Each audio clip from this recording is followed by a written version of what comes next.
The Master's training of his disciples. Monday, October 26, 1885. It was about 10 o'clock in the morning when M. arrived at the Syampukur house on his way to Dr. Sarkar to report the Master's condition. Dr. Sarkar had declared the illness incurable. His words cast gloom over the minds of the Master's devotees and disciples. With unflagging devotion and zeal they nursed the patient. Their teacher, guide, philosopher, and friend, a band of young disciples, led by Narendra, was preparing to renounce the world and dedicate their lives to the realization of God and the service of humanity. People flocked to the Master day and night. In spite of the excruciating pain in his throat, he welcomed them all with a cheerful face. There seemed to be no limit to his solicitude for their welfare. His face beamed as he talked to them about God. Dr. Sarkar, seeing that conversation aggravated the illness, forbade him to talk to people. "You must not talk to others," the physician had said to the Master. "But you may make an exception in my case." The doctor used to spend 6 or 7 hours in Sri Ramakrishna's company, drinking in every word that fell from his lips. "Master, I am feeling much relieved. I am very well today. Is it because of the medicine? Then why shouldn't I continue it? I am going to the doctor. I shall tell him everything. He will advise what is best. Master, I haven't seen Purna for 2 or 3 days. I am worried about him." To Kali, "Why don't you see Purna and ask him to come?" Kali, "I shall go immediately." Master, to M. "The doctor's son is a nice boy. Please ask him to come." Arrived at Dr. Sarkar's house and found him with 2 or 3 friends. Doctor, to M. "I was talking about you just a minute ago. You said you would come at 10. I have been waiting for you an hour and a half. Your delay has made me worry about him." Meaning Sri Ramakrishna. To a friend, "Please sing that song." The friend sang, "Proclaim the glory of God's name as long as life remains in you. The dazzling splendor of his radiance floods the universe. Like nectar streams his boundless love, filling the hearts of men with joy. The very thought of his compassion sends a thrill through every limb. How can one fittingly describe him? Through his abounding grace the bitter sorrows of this life are all forgotten instantly.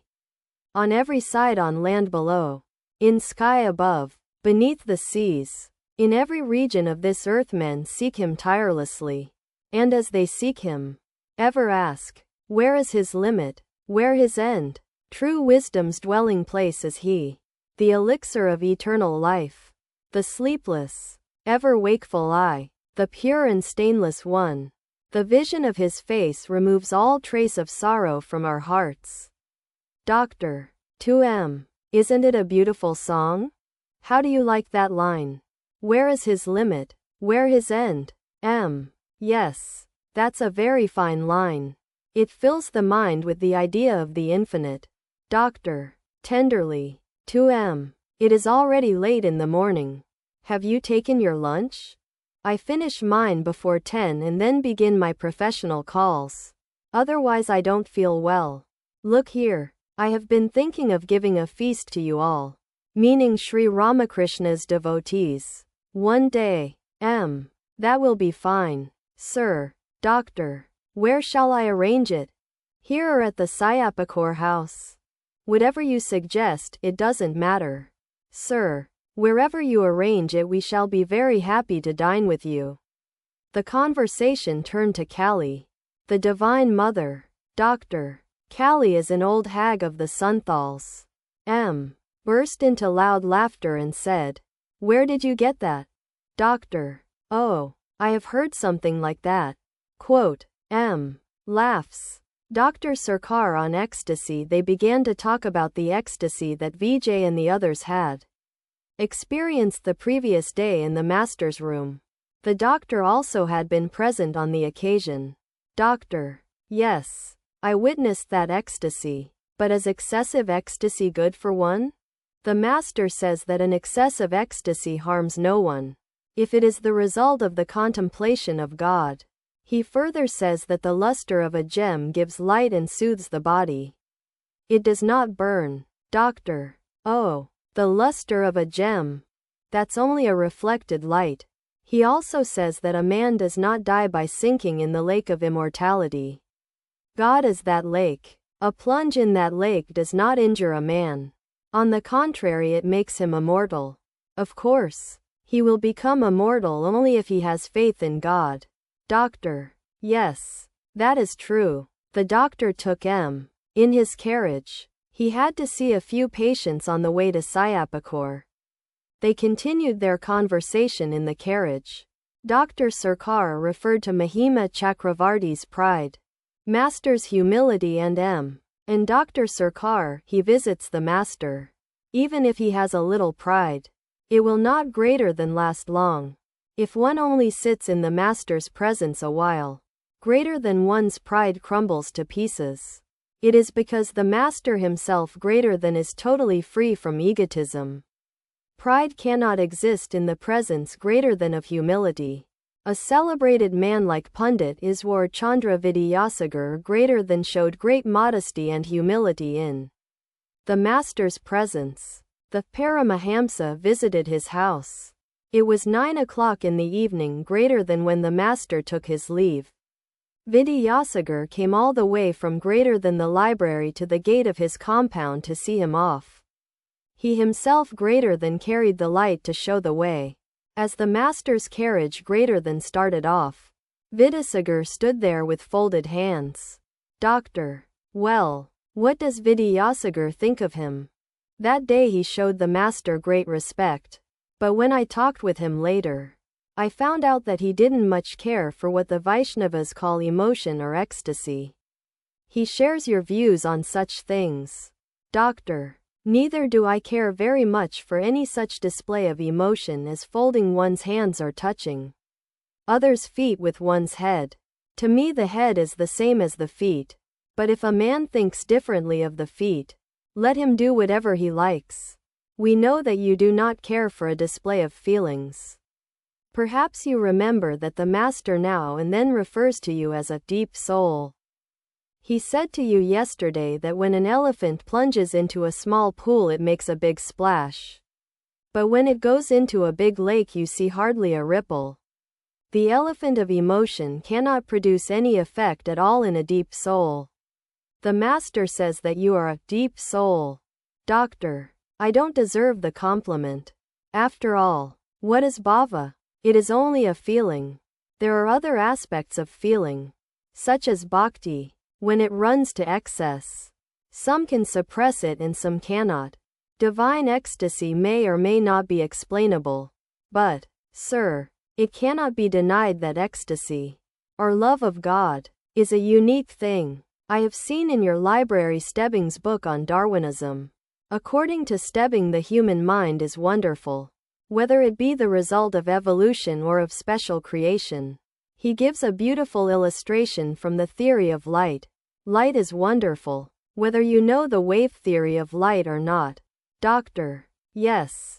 Have you noticed further that Stebbing accepts both Darwin and God?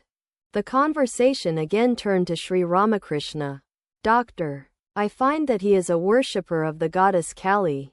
Quote, Master's conception of Kali, but with him the meaning of Kali is different. What the Vedas call the Supreme Brahman, he calls Kali. What the Muslims call Allah and the Christians call God, he calls Kali. He does not see many gods. He sees only one God. What the Brahma Jayanis of olden times called Brahman, what the yogis call Atman and the Bhaktas call the Bhagavan, he calls Kali. Depth of Sri Ramakrishna's experiences. In Sri Ramakrishna one finds all the attitudes and ideals of religion. That is why people of all sects and creeds enjoy peace and blessedness in his presence. Who can fathom his feeling and tell us the depth of his inner experience? Doctor. All things to all men. I don't approve of it, although St. Paul says it. Who can understand the state of his mind? We have heard from him that unless one is engaged in the yarn trade, One cannot tell the difference between number 40 and number 41 yarn. Only a painter can appreciate another painter. The mind of a saint is very deep. One cannot understand all the aspects of Christ unless one is Christ-like. Perhaps the deep realization of the Master is what Christ meant when he said, "Be ye perfect as your Father in heaven is perfect." Doctor, what arrangements have you made about having him nursed? At present one of the older devotees is assigned every day to look after him. It may be Gurish Babu or Ram Babu or Balaram or Suresh Babu or Navagopal or Kali Babu. It is that way. It was about 1 o'clock in the afternoon when the doctor and M. entered the master's room on the second floor.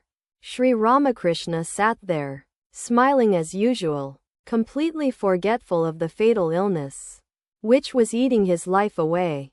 Among the many devotees in the room were Gurish, the younger Narain, and Surat. Sometimes they were motionless, like the snake before its charmer, and sometimes they displayed great joy, like the bridal party with the bridegroom. The doctor and M. bowed low before the master and sat on the floor. At the sight of the doctor, the master said, laughing, "Today I have been feeling very well." Then the master went on with his soul-enthralling conversation. Futility of mere scholarship. Master, what will mere scholarship accomplish without discrimination and renunciation? I go into a strange mood while thinking of the lotus feet of God. The cloth on my body drops to the ground and I feel something creeping up from my feet to the top of my head. In that state I regard all as mere straw. If I see a pundit without discrimination and love of God, I regard him as a bit of straw. One day Dharamnarayan had been arguing with me, when suddenly I went into that mood.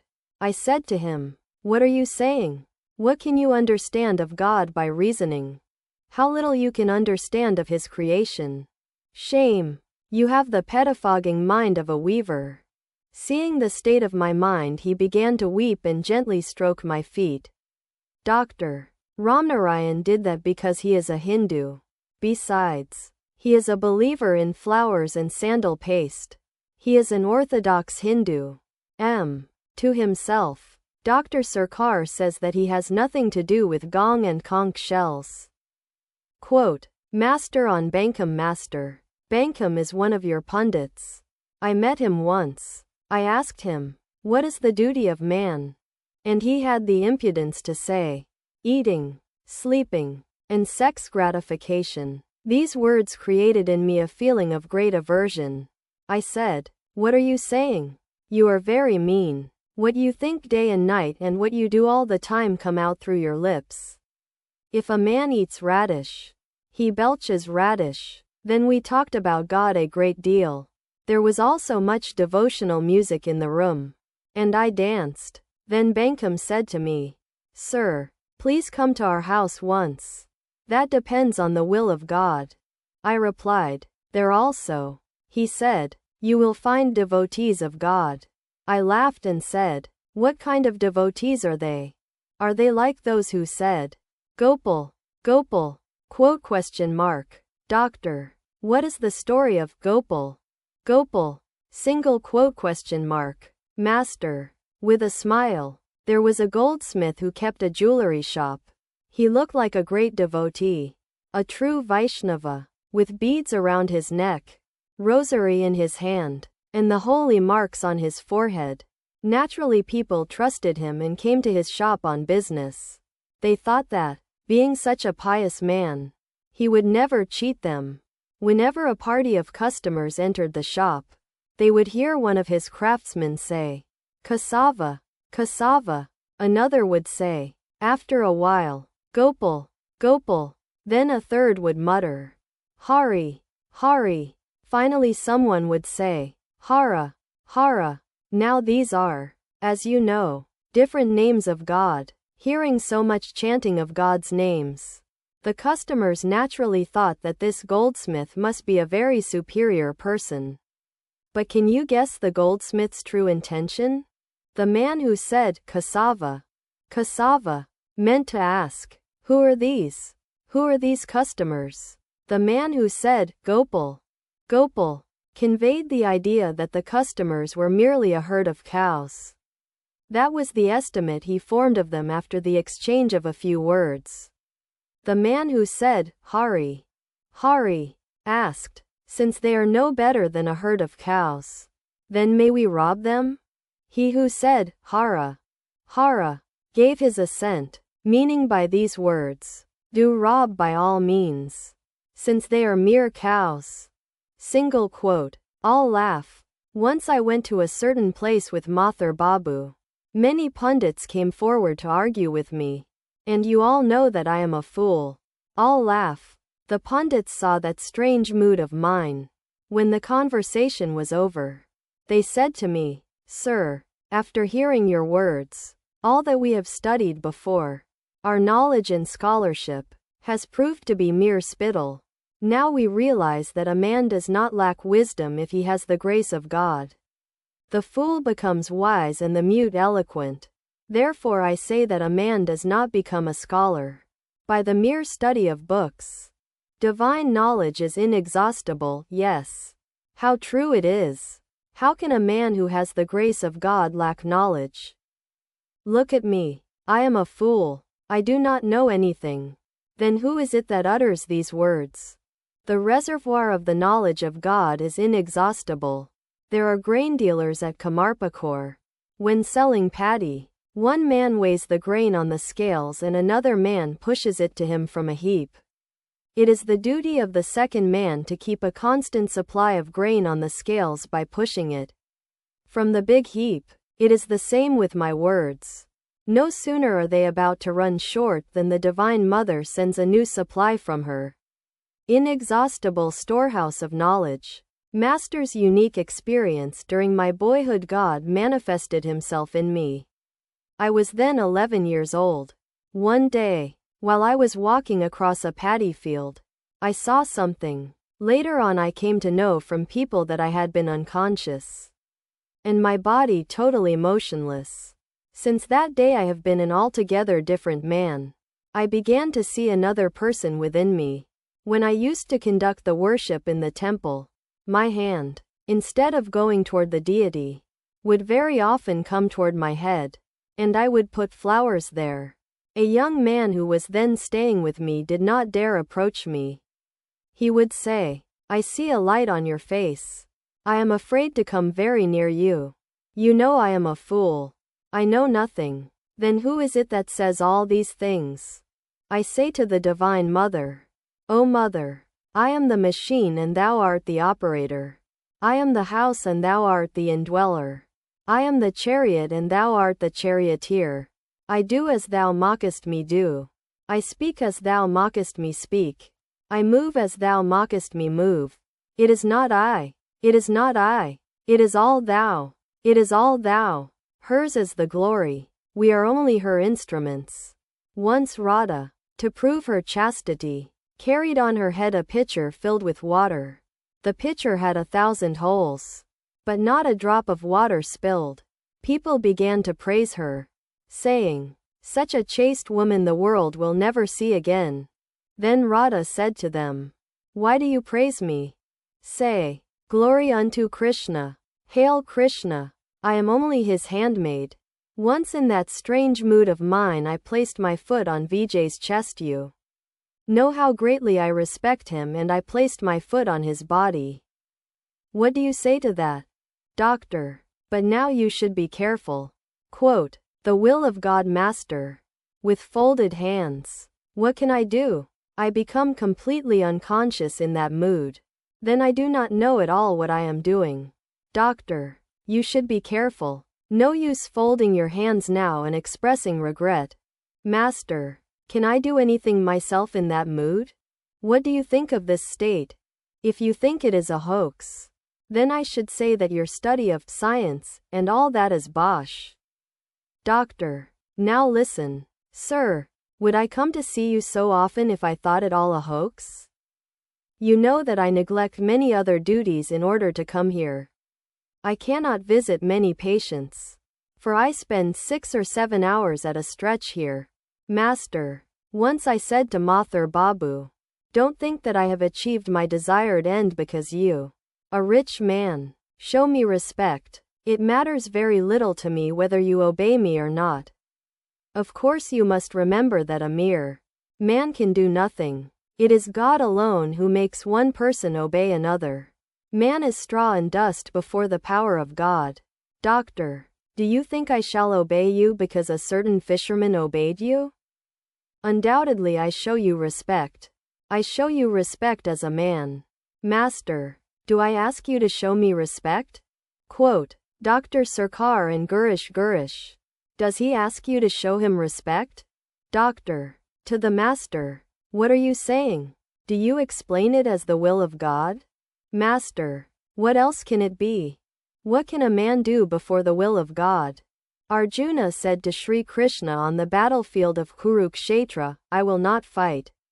It is impossible for me to kill my own kinsman. Sri Krishna replied, Arjuna, you will have to fight. Your very nature will make you fight. Then Sri Krishna revealed to Arjuna that all the men on the battlefield were already dead. Once some Sikhs came to the Kali temple at Dakshineswar. They said, you see, the leaves of the Aswatha tree are moving. That too is due to the will of God. Without His will not even a leaf can move. Doctor, if everything is done by the will of God, then why do you chatter? Why do you talk so much to bring knowledge to others? Master, He makes me talk, therefore I talk. I am the machine and He is the operator. Doctor, you say that you are the machine. That's all right, or keep quiet, knowing that everything is God. Gurish, to the doctor, whatever you may think, sir, the truth is that we act because He makes us act. Can anyone take a single step against the Almighty will? Quote, free will and God's will, doctor. But God has also given us free will. I can think of God, or not, as I like. Gurish, you think of God or do some good work because you like to. Really it is not you who do these things, but your liking of them that makes you do so. Doctor, why should that be so? I do these things as my duty. Gurish, even then it is because you like to do your duty. Doctor, suppose a child is being burnt. From a sense of duty I rush to save it. Gurish, you feel happy to save the child. Therefore you rush into the fire. It is your happiness that drives you to the action. A man eats opium being tempted by such relishes as puffed rice or fried potatoes.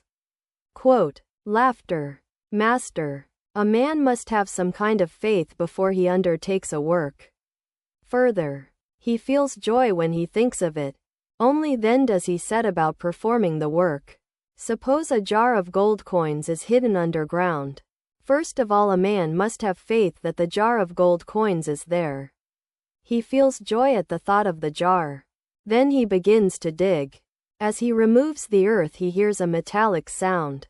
That increases his joy. Next he sees a corner of the jar. That gives him more joy. Thus his joy is ever on the increase.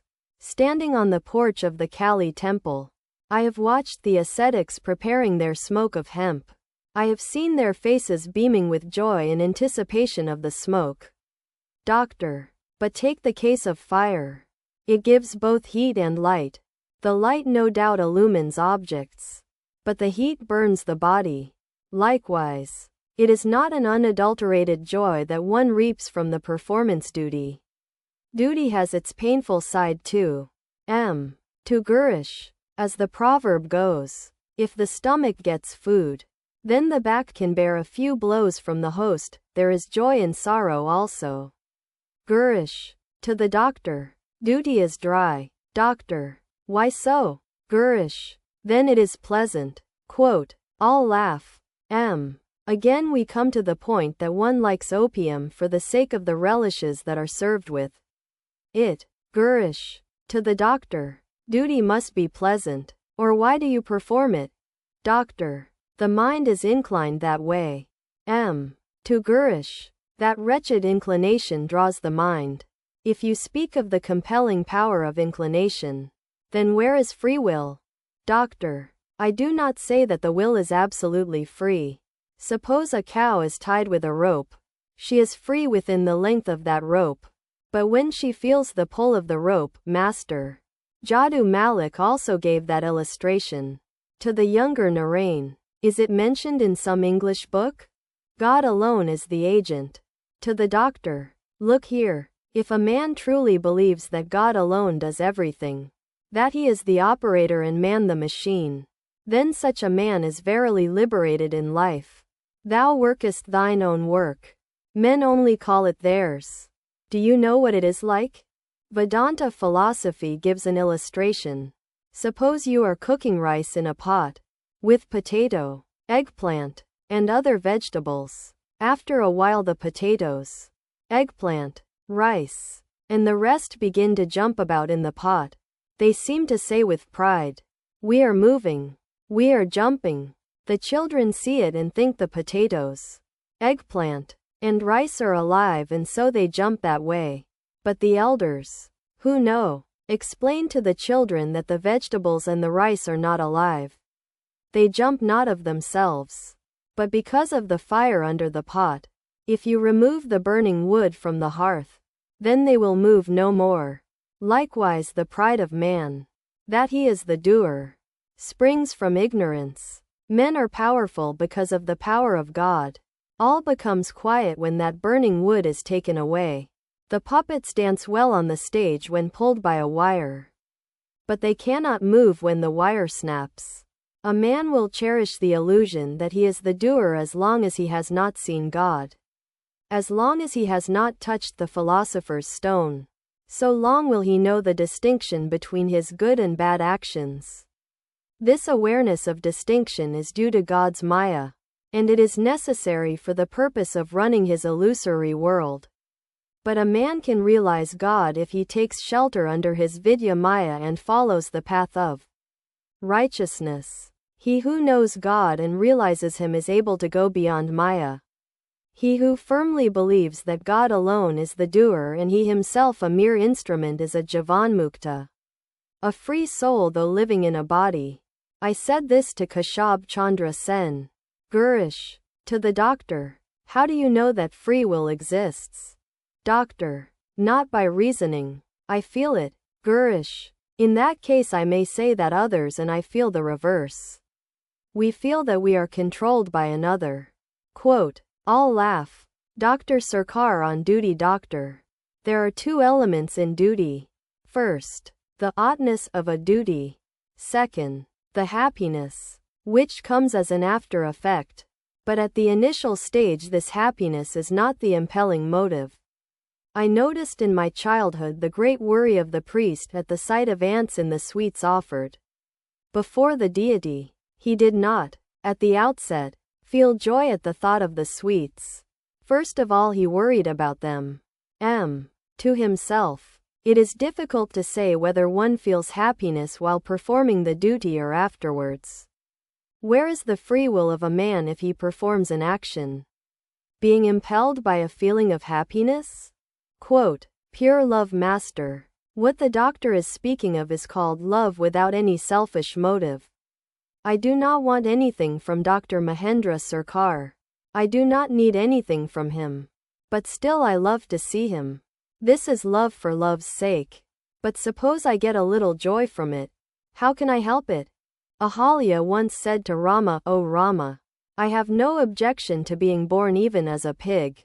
But please grant that I may have pure love for thy lotus feet. I do not want anything else. Narada went to Ayodhya to remind Rama that he was to kill Ravana. At the sight of Rama and Sita, he began to sing their glories. Gratified at Narada's devotion, Rama said, Narada, I am pleased with your prayer. Ask a boon. Narada replied, O Rama, if thou must give me a boon, then grant that I may have pure love for thy lotus feet and that I may not be deluded by thy world-bewitching Maya. Rama said, ask something more. No, Rama, answered Narada, I do not want anything else. I want only pure love for thy lotus feet, a love that seeks no return. That is Dr. Sarkar's attitude. It is like seeking God alone, and not asking him for wealth, fame, bodily comforts, or anything else. This is called pure love. There is an element of joy in it, no doubt, but it is not a worldly joy. It is the joy of bhakti and prema, devotion to God and ecstatic love of Him. I used to go to Sambhu Malik's house. Once he said to me, "You come here frequently?" "Yes." "You come because you feel happy talking with me?" "Yes." There is that element of happiness. But there is a state higher than this. When a man attains it, he moves about aimlessly, like a child. As the child goes along, perhaps he sees a grasshopper and catches it. The man of that exalted mood, too, has no definite aim. To the devotees, don't you understand the doctor's inner feeling? It is the prayer of a devotee to God for right purpose, that he may have no inclination for evil things. I too passed through that state. It is called dasya, the attitude of the servant toward his master. I used to weep so bitterly with the name of the Divine Mother on my lips that people would stand in a row watching me. When I was passing through that state, someone, in order to test me and also to cure my madness, brought a prostitute into my room. She was beautiful to look at, with pretty eyes. I cried, "Oh mother, and rushed out of the room. I ran to Halidari and said to him, "Brother, come and see who has entered my room." I told Halidari and everyone else about this woman. While in that state I used to weep with the name of the mother on my lips. Weeping, I said to her, "Oh mother, protect me. Please make me stainless. Please see that my mind is not diverted from the real to the unreal." To the doctor, this attitude of yours is also very good. It is the attitude of a devotee, one who looks on God as his master. When a man develops pure sattva, he thinks only of God. He does not enjoy anything else. Some are born with pure sattva as a result of their prarabdha karma. Through unselfish action one finally acquires pure sattva. Sattva mixed with rajas diverts the mind to various objects. From it springs the conceit of doing good to the world. To do good to the world is extremely difficult for such an insignificant creature as man. But there is no harm in doing good to others in an unselfish spirit. This is called unselfish action. It is highly beneficial for a person to try to perform such action. But by no means all succeed, for it is very difficult. Everyone must work. Only one or two can renounce action. Rarely do you find a man who has developed pure sattva. Through disinterested action, sattva mixed with rajas gradually turns into pure sattva. No sooner does a man develop pure sattva than he realizes God. Through His grace, ordinary people cannot understand pure sattva. Hem once said to me, "Well, priest, the goal of a man's life is to acquire name and fame in the world. Isn't that true?"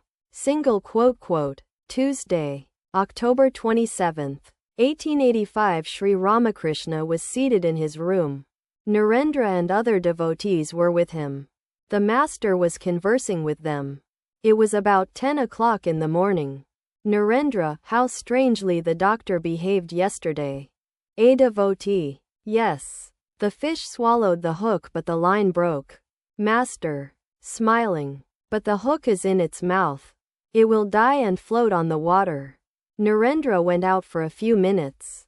Sri Ramakrishna was talking to M about Purna.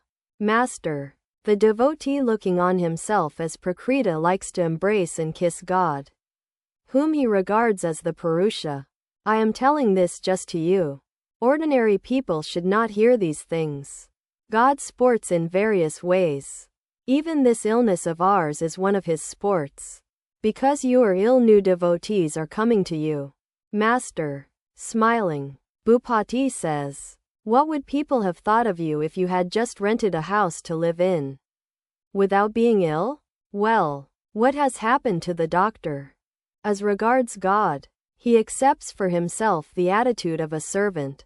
He says, "Thou art the master and I am thy servant." But then he asks me, "Why do you apply the idea of God to a man?" Master, just see. Are you going to him today? I shall see him if it is necessary to report your condition. Master, how do you find this boy Bankum? If he cannot come here, you may give him instruction. That will awaken his spiritual consciousness. Quote, Narendra's poverty. Narendra entered the room and sat near Sri Ramakrishna. Since the death of his father, he had been very much worried about the family's financial condition. He now had to support his mother and brothers. Besides, he was preparing himself for his law examination. Lately he had served as a teacher in the Vidyasagar school at Bobazar. He wanted to make some arrangement for his family and thus get rid of all his worries. Sri Ramakrishna knew all this. He looked affectionately at Narendra. Master, well, I said to Kashyap, one should be satisfied with what comes unsought. The son of an aristocrat does not worry about his food and drink. He gets his monthly allowance. Narendra, too, belongs to a high plane.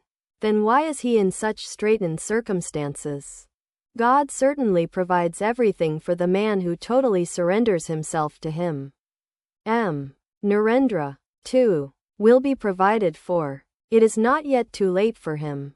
Master, but a man who feels intense renunciation within doesn't calculate that way.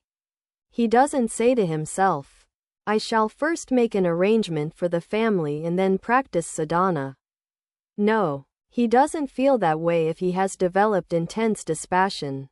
A Goswami said in the course of his preaching, if a man has 10,000 rupees, he can maintain himself on the income. Then, free from worries, he can pray to God. Kashyap Sen also said something like that. He said to me, Sir, suppose a man wants, first of all, to make a suitable arrangement of his property and estate and then think of God. Will it be all right for him to do so? Is there anything wrong about it? I said to him, when a man feels utter dispassion, he looks on the world as a deep well and his relatives as venomous cobras. Then he cannot think of saving money or making arrangements about his property. God alone is real, and all else illusory. To think of the world instead of God. A woman was stricken with intense grief. She first tied her nose ring in the corner of her cloth and then dropped to the ground, saying, Oh, friends, what a calamity has befallen me. But she was very careful not to break the nose ring. All laughed. At these words Narendra felt as if struck by an arrow, and lay down on the floor. Understood what was going through Narendra's mind and said with a smile, What's the matter? Why are you lying down? The master said to M. with a smile, You remind me of a woman who felt ashamed of herself for sleeping with her brother-in-law and couldn't understand the conduct of those women who lived as mistresses of strangers. By way of excusing herself, she said, After all, a brother-in-law is one's own. But even that kills me with shame. And how do these women dare to live with strangers? Himself had been leading a worldly life. Instead of being ashamed of his own conduct, he smiled at Narendra. That was why Sri Ramakrishna referred to the woman who criticized the conduct of immoral women. Though she herself had illicit love for her brother-in-law, a Vaishnava minstrel was singing downstairs. Sri Ramakrishna was pleased with his song and said that someone should give him a little money. A devotee went downstairs. The master asked, How much did he give the singer? When he was told that the devotee had given only 2 pice, he said, Just that much? This money is the fruit of his servitude. How much he had to flatter his master and suffer to earn it. I thought he would give at least 4 annas. The younger Narain had promised to show Sri Ramakrishna the nature of electricity with an instrument. The instrument was exhibited. It was about 2 o'clock. Sri Ramakrishna and the devotees were sitting in the room. Atul brought with him a friend who was a Munsif. Bagchi, the famous painter from Shikadarpara, arrived. He presented the master with several paintings. Sri Ramakrishna examined the pictures with great delight. Bagchi had long hair like a woman's. Sri Ramakrishna said. Many days ago a sannyasi came to Dakshineswar who had hair 9 cubits long. He used to chant the name of Radha. He was genuine. Quote, Master in Samadhi and Narendra's singing. A few minutes later Narendra began to sing. The songs were full of the spirit of renunciation. He sang, O Lord, must all my days pass by so utterly in vain? Down the path of hope I gaze with longing. Day and night, he sang again, O Mother, thou my inner guide, ever awake within my heart. Day and night thou holdest me in thy lap. Why dost thou show such tenderness to this unworthy child of thine? Then he sang, O gracious Lord, if like a bee my soul cannot embed itself deep in the lotus of thy feet, what comfort can I find in life? What can I gain with wealth untold? Neglecting thee, supremest wealth? I take no pleasure in the sight of the most lovely infant's face. If all its loveliness reveals no trace of thy dear features there.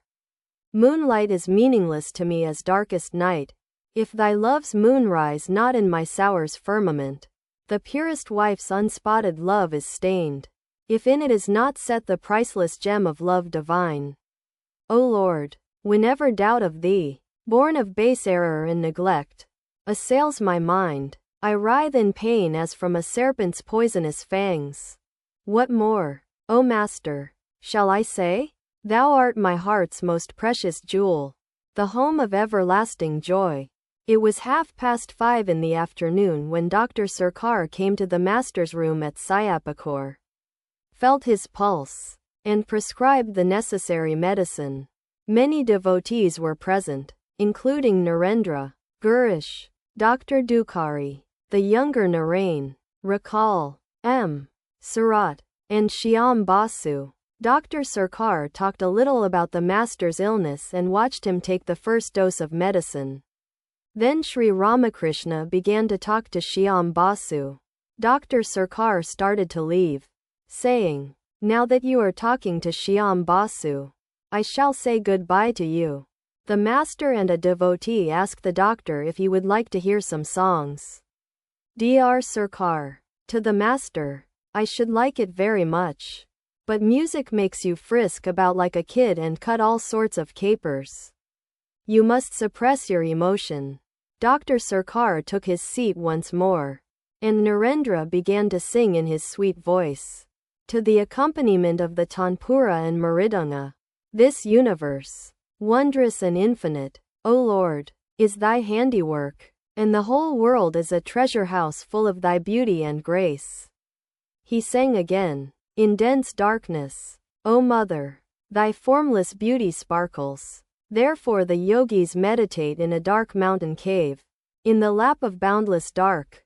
On Mahanirvana's waves upburn, peace flows serene and inexhaustible, taking the form of the void.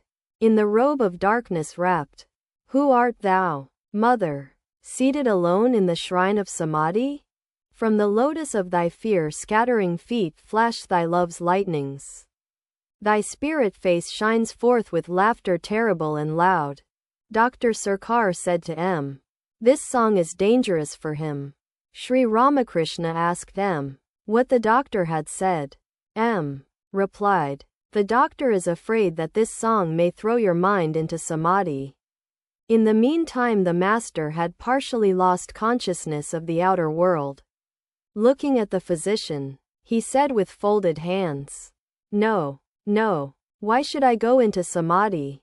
Hardly had he spoken these words when he went into a deep ecstasy. His body became motionless, his eyes fixed, his tongue speechless. He sat there like a statue cut in stone, completely unconscious of the outer world. Turned inward were his mind, ego, and all the other organs of perception. He seemed an altogether different person. Narendra continued his songs, pouring his entire heart and soul into them. What matchless beauty! What a bewitching face I behold! The sovereign of my soul has entered my lowly hut. The springs of my love are welling forth on every side. Tell me, my beloved, O thou, the Lord of my heart, what treasure shall I lay before thy lotus feet? Take thou my life, my soul. What more can I offer thee? Take everything that is mine. Deign to accept my all. Narendra continued, O gracious Lord, if like a bee my soul cannot embed itself deep in the lotus of thy feet, what comfort can I find in life? As the doctor heard the words, the purest wife's unspotted love, his eyes were filled with tears. He cried out, Ah me, ah me. Narendra sang again, Oh, when will dawn the blessed day when love will waken in my heart? When will my tears flow uncontrolled as I repeat Lord Hari's name? And all my longing be fulfilled? In the midst of the singing, Sri Ramakrishna had regained consciousness of the outer world. When Narendra finished the song, the master continued his conversation, keeping them all spellbound. The devotees looked at his face in wonder. It did not show the slightest trace of the agonizing pain of his illness. The face shone with heavenly joy. Addressing the doctor, the master said, Give up this false modesty. Why should you feel shy about singing the name of God? The proverb says very truly, one cannot realize God if one is a victim of shame, hatred, or fear. Give up such foolish notions as, I am such a great man. Shall I dance crying the name of God? What will other great men think of me on hearing of this? They may say that the doctor, poor fellow, has been dancing uttering the name of Hari, and thus pity me. Give up all these foolish notions. Doctor, I never bother about what people say. I don't care a straw about their opinions. Master, yes, I know of your strong feeling about that. I'll laugh. On knowledge and ignorance, go beyond knowledge and ignorance. Only then can you realize God. To know many things is ignorance. Pride of scholarship is also ignorance. The unwavering conviction that God alone dwells in all beings is jnana. Knowledge. To know Him intimately is vijnana. A richer knowledge. If a thorn gets into your foot, a second thorn is needed to take it out. When it is out, both thorns are thrown away. You have to procure the thorn of knowledge to remove the thorn of ignorance. Then you must set aside both knowledge and ignorance. God is beyond both knowledge and ignorance.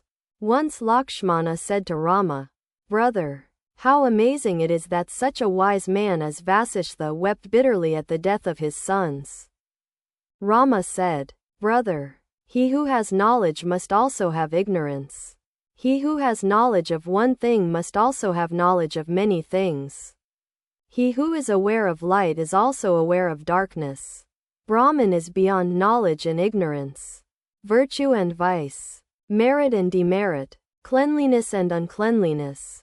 Sri Ramakrishna then recited the following song of Ramprasad.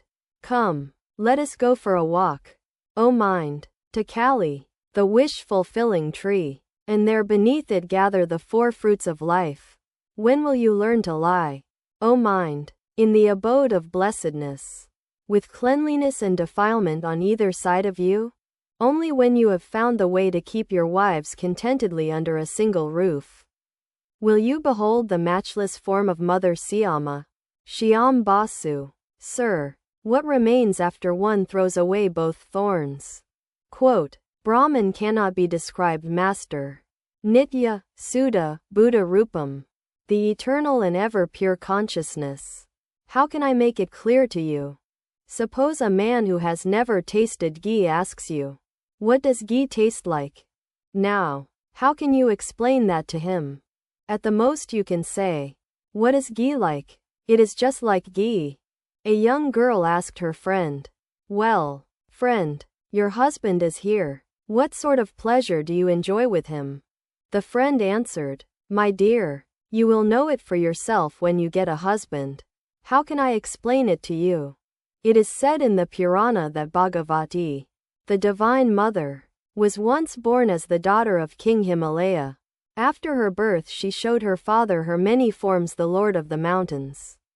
After enjoying all these visions, said to the Divine Mother, may I have the vision of Brahman as it is described in the Vedas?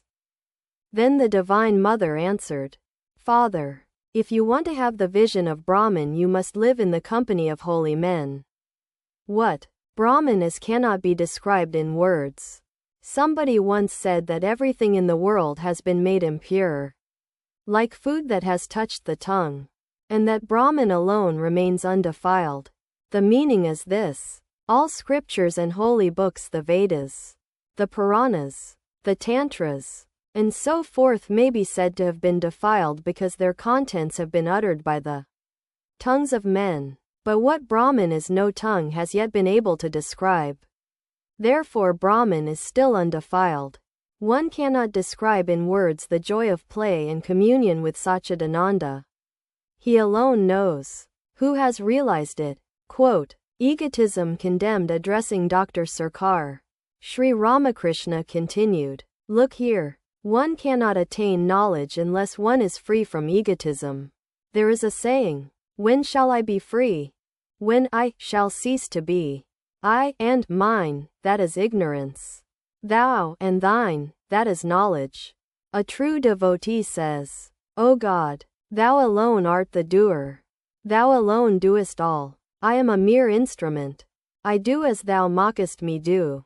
All these wealth, possessions, nay, the universe itself belong to thee. This house and these relatives are thine alone, not mine. I am thy servant. Mine is only the right to serve thee according to thy bidding. Those who have read a few books cannot get rid of conceit. Once I had a talk with Kalakrishna Tagore about God. At once he said, I know all about that. I said to him, does a man who has visited Delhi brag about it? Does a gentleman go about telling everyone that he is a gentleman? Shyam. But Kalakrishna Tagore has great respect for you, Master. Oh, how vanity turns a person's head. There was a scavenger woman in the temple garden at Dakshineswar, and her pride, and all because of a few ornaments. One day a few men were passing her on the path and she shouted to them, Hey, get out of the way. You people. If a scavenger woman could talk that way, what can one say about the vanity of others? Quote, Master scolds Shyam Basu Shyam. Sir, if God alone does everything, how is it that man is punished for his sins? Master, how like a goldsmith you talk. Narendra. In other words, Shyam Babu has a calculating mind, like a goldsmith, who weighs things with his delicate balance. Master, I say, oh my foolish boy, eat the mangoes and be happy. What is the use of your calculating how many hundreds of trees, how many thousands of branches, and how many millions of leaves there are in the orchard? You have come to the orchard to eat mangoes. Eat them and be contented. To Shyam, you have been born in this world as a human being to worship God. Therefore try to acquire love for his lotus feet. Why do you trouble yourself to know 100 other things? What will you gain by discussing philosophy? Look here, 1 ounce of liquor is enough to intoxicate you. What is the use of your trying to find out how many gallons of liquor there are in the tavern? Doctor. Quite so. And what is more, the wine in God's tavern is beyond all measure. There is no limit to it. Master. To Shyam, why don't you give your power of attorney to God? Rest all your responsibilities on him. If you entrust an honest man with your responsibilities, will he misuse his power over you? God alone knows whether or not he will punish you for your sins. Doctor. God alone knows what is in his mind. How can a man guess it? God is beyond all our calculations. Master. To Shyam, that's the one theme of you Calcutta people. You all say, God is stained by the evil of inequality, because he has made one person happy and another miserable. What these rascals see in themselves they see in God. 2. Hem used to come to the temple garden at Dakshineswar. Whenever he chanced to meet me, he would say, Well, priest, there is only one thing worth having in this world, and that is honor. Isn't that so? Very few indeed say that the goal of human life is the realization of God. Shyam. We hear a great deal about the subtle body. Can anyone show it to us?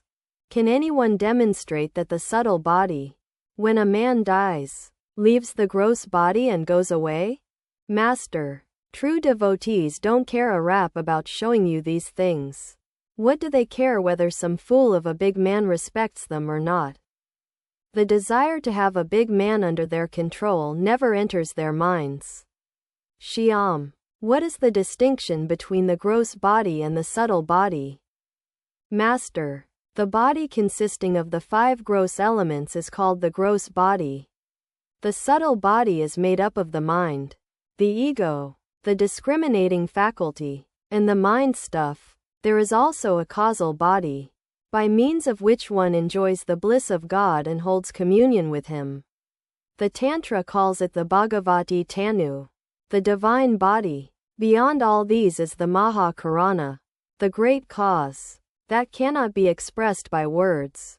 What is the use of merely listening to words? Do something. What will you achieve by merely repeating the word, Siddhi? Will that intoxicate you? You will not be intoxicated even if you make a paste of Siddhi and rub it all over your body. You must eat some of it. How can a man recognize yarns of different counts, such as number 40 and number 41, unless he is in the trade? Those who trade in yarn do not find it at all difficult to describe a thread of a particular count. Therefore I say, practice a little spiritual discipline.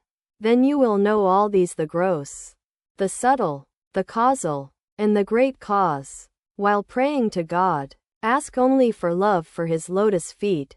When Rama redeemed Ahalya from the curse, he said to her, "Ask a boon of me." Ahalya said, "O Rama, if you deign to grant me a boon, then please fulfill my desire that I may always meditate on your lotus feet, even though I may be born in a pig's body." Master's prayer: I prayed to the Divine Mother only for love. I offered flowers at her lotus feet and said with folded hands, "O Mother, here is thy ignorance and here is thy knowledge. Take them both and give me only pure love for thee. Here is thy holiness and here is thy unholiness. Take them both and give me only pure love for thee. Here is thy virtue and here is thy sin. Here is thy good and here is thy evil. Take them all and give me only pure love for thee. Here is thy dharma and here is thy adharma. Take them both and give me only pure love for thee." Pairs of opposites. Dharma means good actions, like giving in charity. If you accept dharma, you have to accept adharma too. If you accept virtue, you have to accept sin. If you accept knowledge, you have to accept ignorance. If you accept holiness, you have to accept unholiness. It is like a man's being aware of light, in which case he is aware of darkness too. If a man is aware of one, he is aware of many too. If he is aware of good, he is aware of evil too. Blessed is the man who retains his love for the lotus feet of God, even though he eats pork. But if a man is attached to the world, even though he lives only on boiled vegetables and cereals, then, doctor, he is a wretch. But let me interrupt you here and say something. Buddha once ate pork and as a result had colic. To get rid of the pain he would take opium and thus become unconscious. Do you know the meaning of nirvana and such stuff? Buddha would become stupefied after eating opium. He would have no consciousness of the outer world. This is what they call nirvana. All laughed to hear this novel interpretation of nirvana. The conversation went on. Master, to Shyam, there is no harm in your leading the life of a householder. But do your duties in an unselfish spirit, fixing your mind on the lotus feet of God. You must have noticed that a man with a carbuncle on his back speaks to others in his usual way. Perhaps he attends to his daily duties also, but his mind is always on the carbuncle. It is like that. Live in the world like an immoral woman. Though she performs her household duties, her mind is fixed on her sweetheart.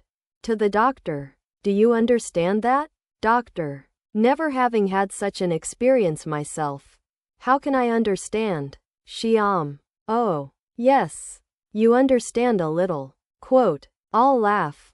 Master, Moreover, he has had long experience in that trade. Isn't that so? Quote, all laugh. Shyam. Sir, what do you think of theosophy? Master. The long and short of the matter is that those who go about making disciples belong to a very inferior level. So also do those who want occult powers to walk over the Ganges and to report what a person says in a far-off country and so on. It is very hard for such people to have pure love for God. Shyam. But the theosophists have been trying to re-establish the Hindu religion. Master. I don't know much about them. Shyam. You can learn from theosophy where the soul goes after death, whether to the lunar sphere or the stellar sphere or some other region. Master. That may be. But let me tell you my own attitude. Once a man asked Hanuman, what day of the lunar fortnight is it? Hanuman replied, I know nothing about the day of the week, the day of the lunar fortnight, the position of the stars in the sky, or any such things. On Rama alone I meditate. That is my attitude too. Shyam. The theosophists believe in the existence of Mahatmas. Do you believe in them? Sir? Master. If you believe in my words, I say yes. But now please leave these matters alone. Come here again when I am a little better. Some way will be found for you to attain peace of mind. If you have faith in me, you must have noticed that I don't accept any gift of money or clothes. We do not take any collection here. That is why so many people come. Laughter. To the doctor. If you won't take offense, I shall tell you something. It is this. You have had enough of such things as money, honor, lecturing, and so on. Now for a few days direct your mind to God. And come here now and then. Your spiritual feeling will be kindled by hearing words about God. After a little while, as the doctor stood up to take his leave, Girish Chandra Ghosh entered the room and bowed low before the master. Dr. Sarkar was pleased to see him and took his seat again. Doctor, pointing to Girish, of course he would not come as long as I was here. No sooner am I about to leave than he enters the room. Girish and Dr. Sarkar began to talk about the science association established by the latter. Master, will you take me there one day? Doctor, if you go there you will lose all consciousness at the sight of the wondrous works of God. Master, oh, indeed. Doctor, to Jinch, whatever you may do, please do not worship him as God. You are turning the head of this good man. Girish, what else can I do? Oh, how else shall I regard a person who has taken me across this ocean of the world? And what is still more, the ocean of doubt? There is nothing in him that I do not hold sacred. Can I ever look on even his excreta as filthy?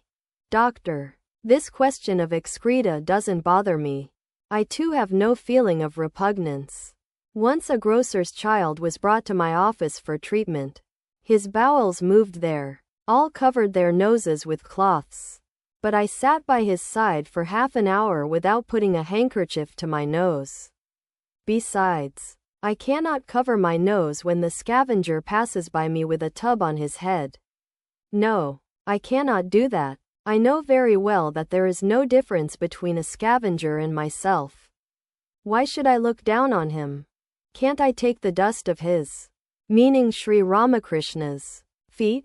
Look here. The doctor saluted Sri Ramakrishna and touched the master's feet with his forehead.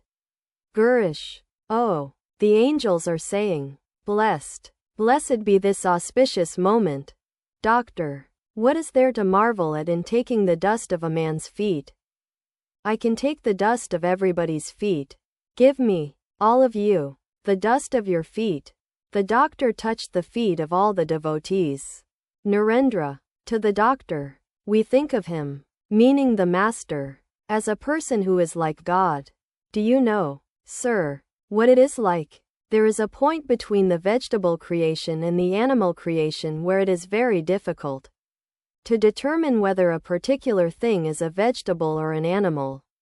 Likewise, there is a stage between the man world and the God world where it is extremely hard to say whether A person is a man or God.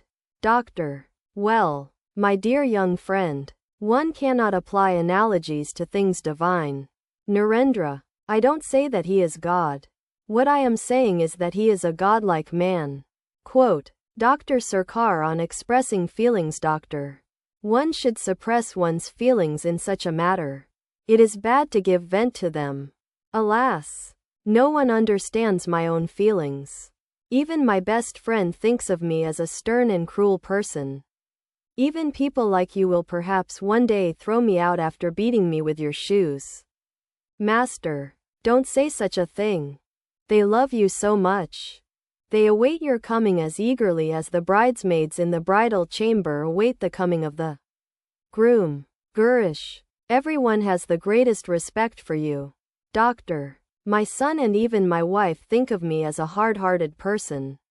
My only crime is that I do not display my feelings.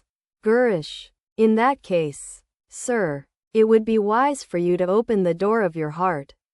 At least out of pity for your friends. For you see that your friends cannot otherwise understand you. Doctor, will you believe me when I say that my feelings get worked up even more than yours? To Narendra, I shed tears in solitude. To Sri Ramakrishna, well, may I say something? When you are in ecstasy you place your foot on others' bodies. That is not good. Master, do you think I know at that time that I am touching another with my foot? Doctor, you feel that it is not the right thing to do, don't you? Master, how can I explain to you what I experience in samadhi? After coming down from that state I think, sometimes, that my illness may be due to samadhi. The thing is, the thought of God makes me mad. All this is the result of my divine madness. How can I help it? Doctor, now he accepts my view. He expresses regret for what he does. He is conscious that the act is sinful. Master.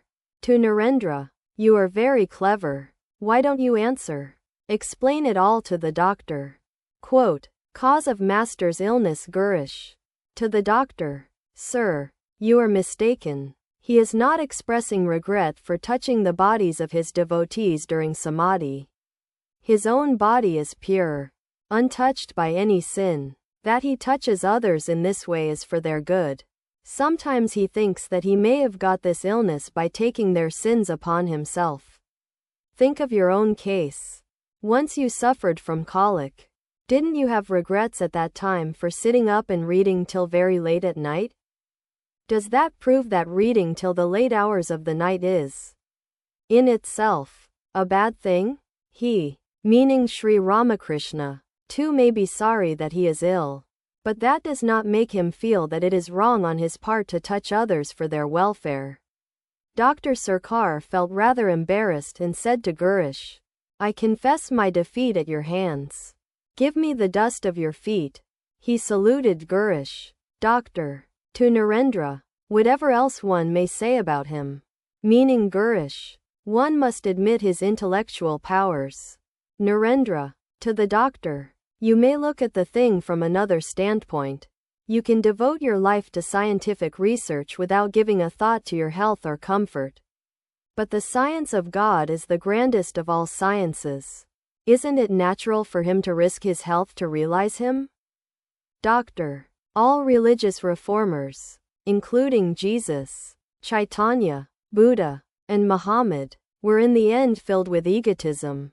They all said, whatever I say is alone true. How shocking. Gurish. To the doctor. Now, sir, you are committing the same mistake. You are accusing them all of egotism. You are finding fault with them. For that very reason you too can be accused of egotism. Dr. Sarkar remained silent. Narendra. To the doctor. We offer worship to him bordering on divine worship. At these words the master laughed like a child.